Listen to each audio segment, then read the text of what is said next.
Latar belakang berdirinya Negara Kesatuan Republik Indonesia melalui sejarah panjang perjuangan para pahlawan kemerdekaan dalam menumpas penjajahan 350 tahun Hindia Belanda.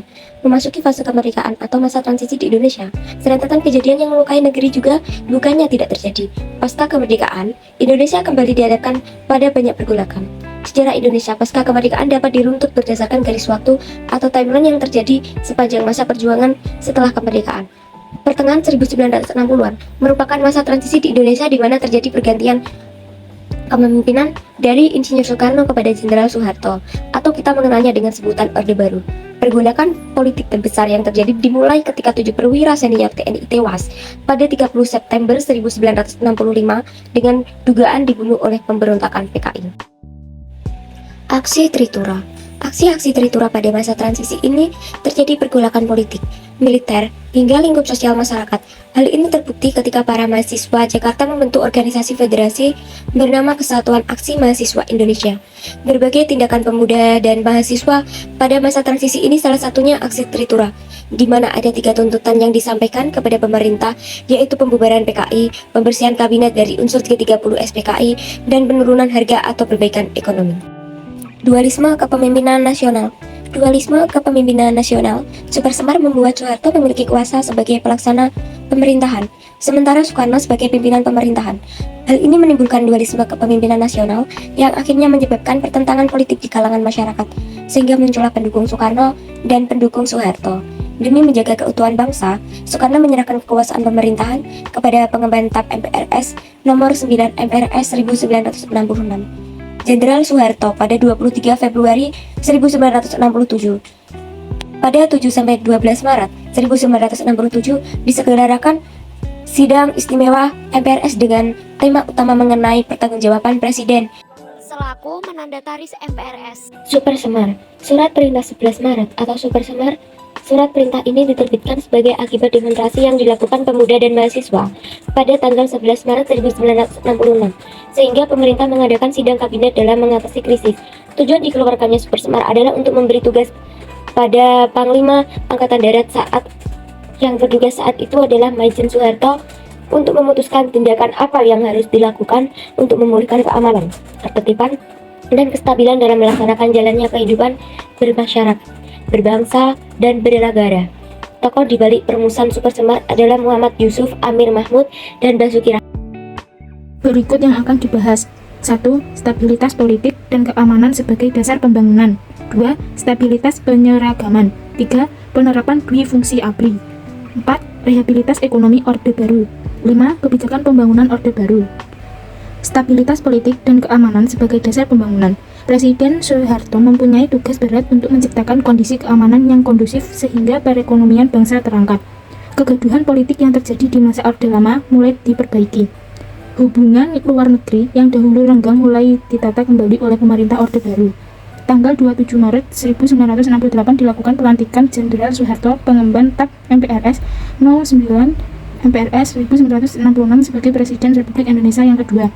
Presiden Soeharto kemudian pada tanggal 10 Juni 1968 membentuk kabinet dengan nama Kabinet Pembangunan.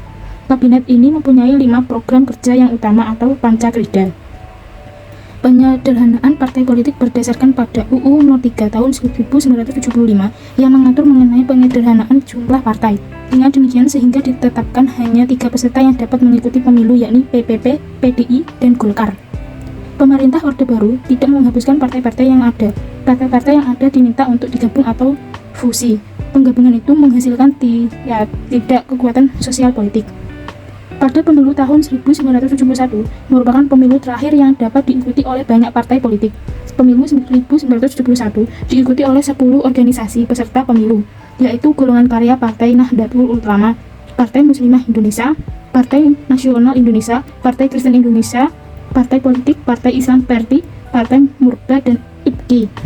Pancakrida 5 program kerja menciptakan stabilitas politik, menciptakan stabilitas ekonomi, menyusun dan melaksanakan pemilihan umum, mengiklisis habis sisa-sisa G30S, membersihkan aparatur negara baik di pusat maupun daerah dari pengaruh PKI. Berikut ketiga kekuatan sosial politik. Kelompok Demokrasi Pembangunan yang terdiri atas partai-partai PNI, Parkindo, Katolik, IPKI, serta Murba. Kelompok Persatuan Pembangunan yang terdiri atas Partai NU, Partai Muslimin Indonesia, PSII, dan PERTI. Kelompok organisasi profesi seperti organisasi buruh, organisasi pemuda, organisasi tani, dan nelayan, dan lain-lain tergabung dalam golongan karya. Berikut tujuan pemilihan umum. 1. Memilih anggota-anggota DPRD 1 dan DPRD 2. 2. Menyalurkan aspirasi rakyat melalui wakilnya secara konstitusional. 3. Membentuk susunan keanggotaan MPR. 2. Stabilitas penyeragaman. Stabilitas penyeragaman. Pada tanggal 12 April 1976, Presiden Soeharto mengemukakan gagasan mengenai pedoman untuk menghayati dan mengamalkan Pancasila yang terkenal dengan nama Eka Prasatya, Pancakarsa atau Pedoman Penghayatan serta Pengamalan Pancasila atau P4. Pada tahun 1985, pemerintahan menjadikan Pancasila sebagai asas tunggal dalam kehidupan berorganisasi. Semua bentuk organisasi tidak boleh menggunakan asasnya selain Pancasila.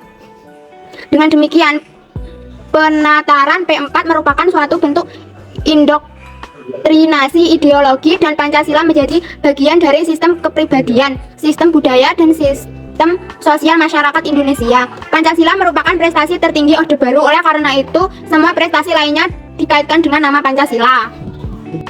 3. Penerapan dui fungsi ABRI. Guna menciptakan stabilitas politik, pemerintah Orde Baru memberikan peran kepada ABRI, yakni peran Hankam dan sosial. TNI dan Polri mendapatkan jatah kursi di DPR dan MPR tanpa harus melalui pemilu. Pengangkatan ABRI tersebut didasarkan stabilitator dan dinamisator. Alasan ABRI dalam setting historis. 1. Dui fungsi ABRI diperlukan dalam rangka pembersihan birokrasi dari elemen anti Orde Baru. 2. Dui fungsi ABRI diperlukan dalam rangka ketahanan bangsa atas musuh laten yang terus membayangi, yang sering diidentifikasikan dengan label ekstrem kanan dan kiri. 3. Dui fungsi ABRI dianggap pelambangan dari tradisi ABRI yang sejak zaman pra-kemerdekaan menang telah terlibat dalam persoalan non-kemiliteran bersama rakyat. 4. Rehabilitas ekonomi Orde Baru. Kebijakan stabilitas ekonomi berarti mengendalikan inflasi harga barang-barang agar tidak melonjak tinggi. Adapun kebijakan rehabilitas ekonomi adalah perbaikan secara fisik sarana dan prasarana ekonomi. Guna menjaga stabilitas ekonomi bangsa, pemerintah melakukan cara membendung laju inflasi. Pemerintah Indonesia mengawasi dengan ketat laju gerak harga barang, khususnya sandang, pangan, dan kurs valuta asing. Sedang untuk rehabilitas ekonomi, pemerintah Orde Baru memulihkan kemampuan berproduksi. A. Mendobrak kemacetan ekonomi dan memperbaiki sektor-sektor yang menyebabkan kemacetan ekonomi Indonesia saat ini, antara lain. 1. Rendahnya penerimaan negara. 2. Tinggi dan tidak efisiennya penerimaan negara. 3. Terlalu banyak dan tidak efisiennya ekspansi kredit bank. 4. Terlalu banyak tunggakan hutang luar negeri. 5. Penggunaan devisa bagi impor yang kurang berorientasi pada kebutuhan prasarana. B. Debirokrasi untuk memperlancar kegiatan perekonomian. C. Berorientasi pada kepentingan produsen kecil. Berikut beberapa cara menyelamatkan perekonomian negara, pemerintahan Orde Baru. A. Melaksanakan operasi pajak. B. Melaksanakan sistem pemungut pajak baru. C. Menghemat pengeluaran pemerintah. D. Membatasi bank dan menghapus kredit impor. 5. Kebijakan pembangunan Orde Baru. Rangkuman, hakikat program stabilitas dan rehabilitas ekonomi adalah pembinaan sistem ekonomi berencana yang menjamin berlangsungnya demokrasi ekonomi ke arah terwujudnya masyarakat adil.